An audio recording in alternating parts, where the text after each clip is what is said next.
Okay, this is part 2 discussing the Developmental LLC.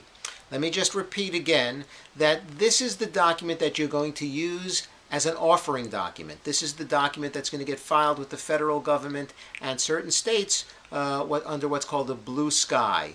That has been superseded by the federal government in many ways, but we want to prepare for it anyway.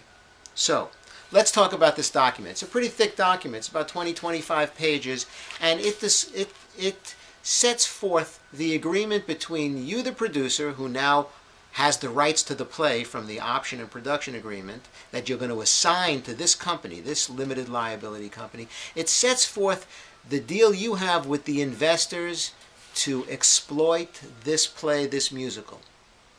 And it sets it forth in great detail. Now, I'm being a bit repetitive, but I want to make sure you understand that this document is what I call the Developmental LLC. There are going to be two LLCs. The Developmental LLC, which is part of the overall package that I'm working out for you.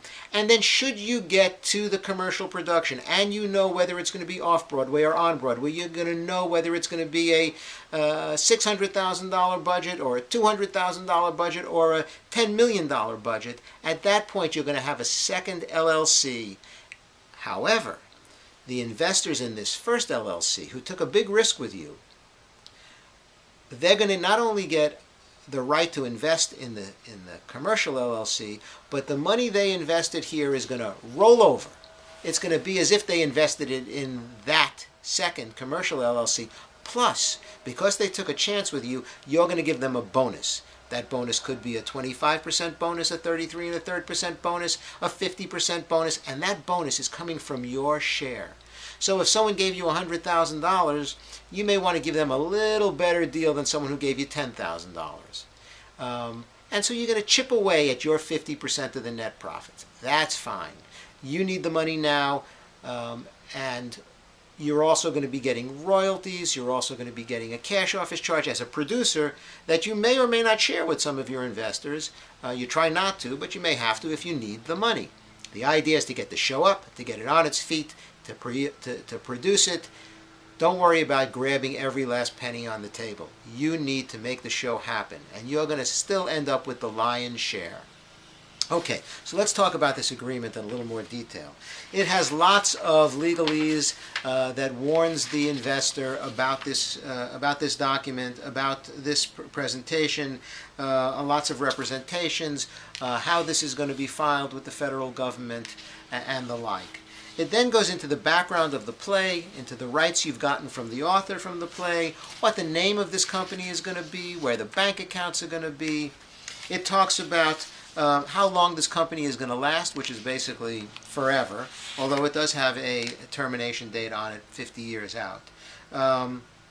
Where the capital is coming from, what the limited partners are getting, what the I shouldn't say limited partners, because in an LLC they're called limited liability members.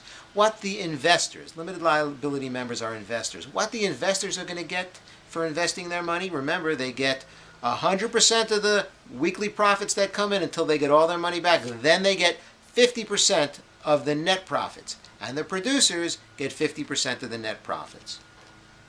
So, where's the money going to be held? Is there a special bank account? Till you have all the money, you're holding all the money that they're giving you. Okay? It's going to talk about capital accounts. It's going to talk about tax matters. It's going to talk about the relationship now between this first developmental company and the second company.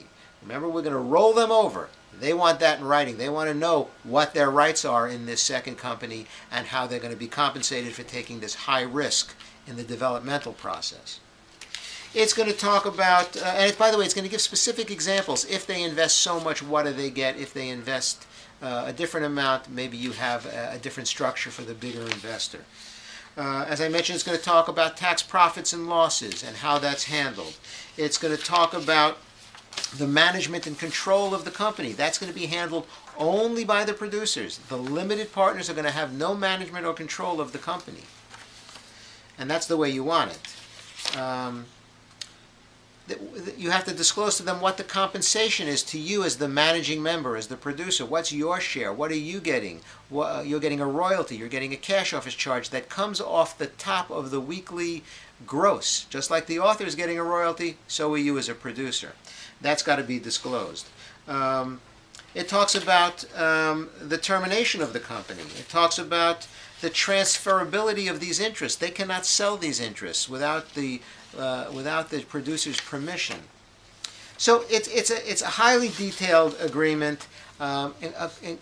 Incorporated in this agreement is also what's called a subscription agreement, which is what they actually sign to subscribe to these syndicated interests. And we're going to give them up front what's called a questionnaire. And the questionnaire is going to say, is going to tell us about their investment history, about their net worth, about what they earn. Because remember, this deal we're offering is only to accredited investors. And let's just talk briefly what accredited investors are. An accredited investor is someone who has made $200,000 a year for the last 2 years, or $300,000 a year for the last 2 years if you count their spouse. Or and let me go back and say, and has the expectation of making $200,000 or $300,000 this current year as well.